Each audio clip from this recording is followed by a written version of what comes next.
जब हम उसे देखते हैं, हम अर्थात चेतन पुरुष, जब भी कोई चेतन पुरुष किसी भी रचना संरचना को देखता है तो वो द्विभाग में विभक्त हो जाती है, अर्थात चेतनमय रूप में और उसके दृश्यमान रूप में। यदि मैंने कमल के पुष्प को देखा तो उसका दृश्यमान स्वरूप कमल का पुष्प है, किंतु जब मैंने उसे देखा तो उसका एक प्रतिबिंब मेरे भीतर चेतन रूप में प्रकट होता है। तो जब मैं कहता हूं पुष्पाणि समर्पयामि, तो जिन पुष्पों को मैंने देखा वो मेरे सम्मुख ही हैं, किंतु वो मेरी चेतना में प्रतिबिंबित हुए। अब क्योंकि वो मेरी चेतना में प्रतिबिंबित हुए हैं, तो जो कर्मकांड का महीनतम ज्ञाता होगा वो उस स्थूल पुष्प को समर्पित नहीं करता, वो स्थूल पुष्प को अर्पित करने का केवल अभिनय मात्र करता है, किंतु उसकी चेतना में वो जो पुष्प हैं वो उसकी चेतना में प्रतिबिंबित होकर इष्ट को समर्पित हो जाते हैं।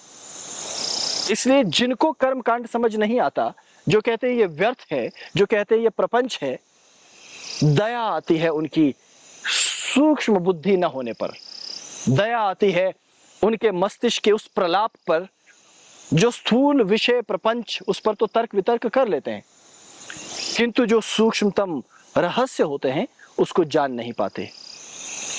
तो ये मैंने केवल एक उदाहरण भर दिया। ऐसे सहस्त्रों उदाहरण हैं जो महासिद्धों ने हमें दिए कि क्यों कर्मकांड अपने आप में महत्वपूर्ण है। तो साधना का एक हिस्सा कर्मकांड है जो अत्यंत महत्वपूर्ण है। समझ में आ गया ये? इसी प्रकार एक दूसरा हिस्सा है जहां किसी कर्मकांड की अनिवार्यता तो नहीं, लेकिन फिर भी हमारे लिए कुछ अन्य तत्व अनिवार्य होते हैं और उसे कहा जाता है योग। योग में वायु, जल, भोजन, परिवेश और विचार, केवल इन्हीं का समावेश है। और एक उत्तम योगी केवल अपने मनस पटल पर उत्तम भावों, उत्तम विचारों और विचार रहित अवस्था को प्राप्त करके एक दिव्यता को प्राप्त करता है।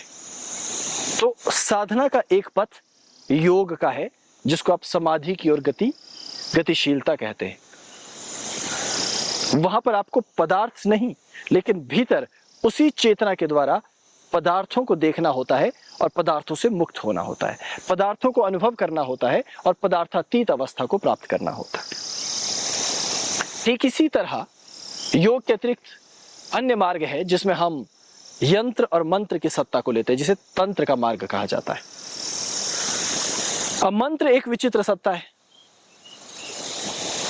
मंत्र केवल उसी व्यक्ति का सार्थक है जिसका अपना मनोलोक विशुद्ध, चेतन और क्रियाशील हो। क्योंकि यदि आपको मनोलोक का ज्ञान नहीं है तो मंत्र व्यर्थ है।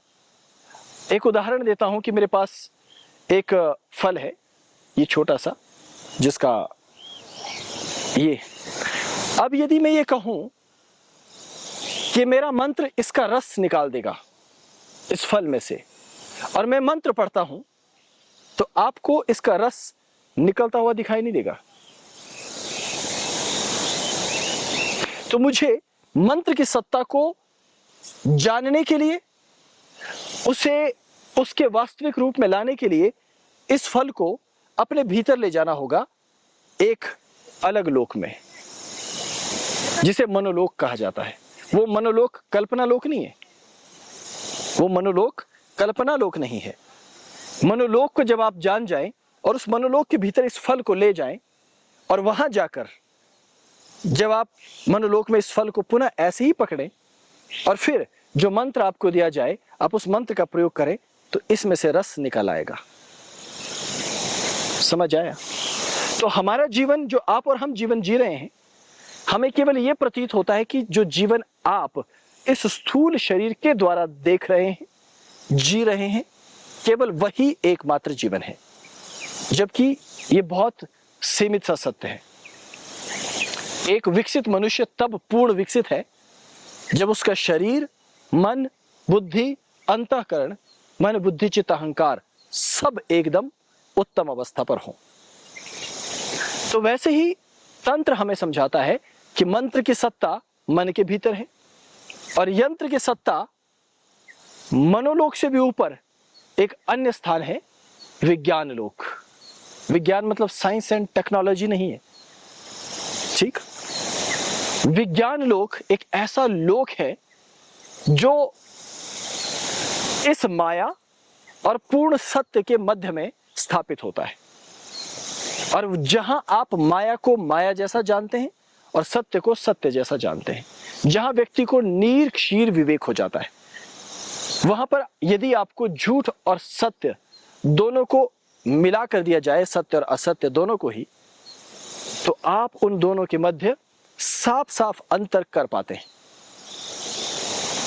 तो यदि आपको यंत्र अर्थात ज्यामिति का ज्ञान हो तो आप उस स्थिति में जाकर, उस अवस्था में जाकर जब उस यंत्रवली को देखते हैं, यंत्रावली को देखते हैं, तो वो यंत्र मंडल जीवंत होकर आपको इस ब्रह्मांड के ऐसे स्वरूपों का दर्शन करवाता है जिसका बोध होना शब्द के द्वारा संभव नहीं, वाणी के द्वारा संभव नहीं, अथवा हम किसी साधारण प्रयोग के द्वारा आपको स्थिति तक नहीं ले जा सकते। कभी आपने सोचा कि योग समाधि तक ले जाता है, लेकिन योग में भी कमियां हैं। योग मार्गी व्यक्ति कुछ विशेष तत्वों को अनुभव ही नहीं कर सकता, चाहे वो जितना बड़ा योगी हो जाए, समाधिस्थ योगी हो जाए, वो इस ब्रह्मांडीय रचना के मध्य में छिपे हुए कुछ रहस्यों को कभी जान ही नहीं पाता। वो उससे मुक्त अवश्य हो जाता है, लेकिन उस रचना से विहीन हो जाता है। तो तंत्रवेताओं ने इसके लिए यंत्र, ज्यामिति और मंडलों की रचना की। यंत्र और मंडलों की रचना की। मंडल आकाश को कहा जाता है। मंडल का तात्पर्य है जहां बहुत सारे तत्व एक साथ एक दूसरे में जुड़े हुए हो, उसे मंडल कहा जाता है। यंत्र का तात्पर्य है एक ऐसी व्यवस्था जिसे यदि कहीं से संचालित कर दिया जाए तो वो चलने लगेगी, क्रियाशील हो जाएगी, गतिशील हो जाएगी। तो यंत्र और मंडल दो महत्वपूर्ण तत्व होते हैं, ठीक। यदि आपने यंत्रों को जान लिया तो आप इस ब्रह्मांड की कई अनोखी विषय वस्तुओं को जानोगे, अपने स्वयं के बारे में भी कई गूढ़तम बातों को जान पाओगे।